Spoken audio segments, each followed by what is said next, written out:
자, 49쪽입니다. 자, 1910년대 일제는 또한 식민지 경제정책으로 토지조사 사업과 회사령을 실시하게 됩니다. 토지조사 사업이라고 하는 것은 식민 통치에 필요한 기초 자료와 재정 기반을 마련하기 위한 목적에서 실시되었습니다.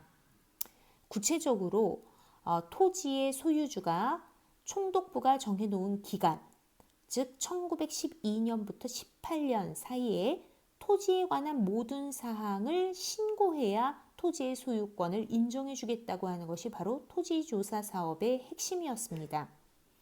자, 그런데 이 토지조사 사업은 많은 결과를 낳게 합니다. 자, 한 4가지 정도만 결과를 확인해 보도록 하겠습니다. 우선 첫 번째, 신고된 토지를 파악해서 조선총독부는 훨씬 더 많은 세금을 걷어들일 수 있었습니다.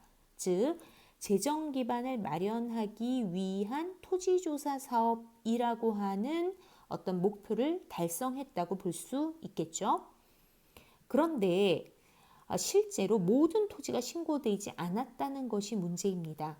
즉, 대한제국의 황실, 또 관청의 소유지, 그리고 마을 공유지, 소유주가 불분명한 경우 많은 토지들이 신고되지 않았고, 신고되지 않은 토지는 주인이 없는 토지로 간주를 해서 총독부가 모두 약탈을 하게 됩니다.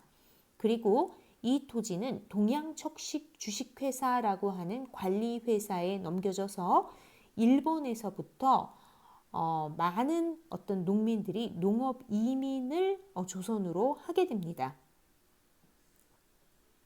이거 말고도 토지조사 사업은 지주의 법적인 권한은 강화시켰지만 소작농의 권리는 무시해서 농민들의 형편이 상당히 어려워지게 됩니다. 지주의 법적 권한이 강화되었다고 하는 것은 뭐냐면 이 토지조사 사업에서 인정했던 토지에 대한 권리는 오직 소유권뿐이었습니다. 그래서 지주는 소유권을 인정받을 수 있었지만 전통적으로 농민들이 지주의 땅을 경작할 수 있었던 토지에 대한 경작권을 완전히 부정함으로써 농민들의 생활이 상당히 어려워지게 됩니다. 자, 다음은 회사령입니다. 조선에서 회사를 설립하려고 할 땐 반드시 조선 총독의 허가를 받도록 한다는 것이 바로 회사령입니다. 회사령의 가장 핵심이 되는 단어는 바로 이 허가라는 말입니다.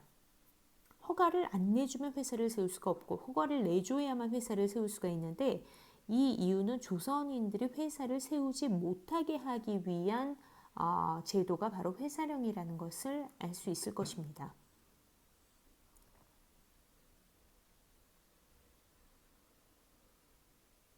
왜냐하면 일본에서 생산된 물건을 팔아주는 시장, 또 일본의 산업 발전을 위해 헐값에 어떤 원료를 공급해주는 그런 수동적인 역할을 해야 하는 것이지 조선 내에서 자체적으로 자본을 성장시키는 것은 절대 일본이 용납하지 않으려고 했기 때문에 이 회사령이라고 하는 것을 공표하게 된 것입니다. 공포하게 된 것입니다. 자, 아까 위에서 나왔던 동양척식 주식회사에 대해 한번 살펴보도록 할까요?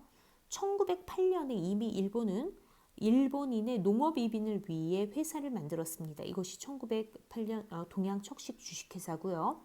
건물의 사진이 여기 보여집니다. 1910년에서 1920년 사이에 동양척식 주식회사의 소유지 증가표를 보니까 엄청나게 많이 증가했죠. 결국 토지조사 사업을 통해 약탈한 토지가 동양척식 주식회사로 넘어갔다는 것을 보여주는 표라고 할 수 있겠습니다. 자, 여러분 2가지 꼭 기억하세요. 1910년대에는 일제는 식민 통치에 필요한 재정 기반을 마련하기 위한 토지조사 사업, 또 조선의 자본 성장을 막기 위한 회사령, 이 2가지가 식민지 경제 정책의 핵심입니다.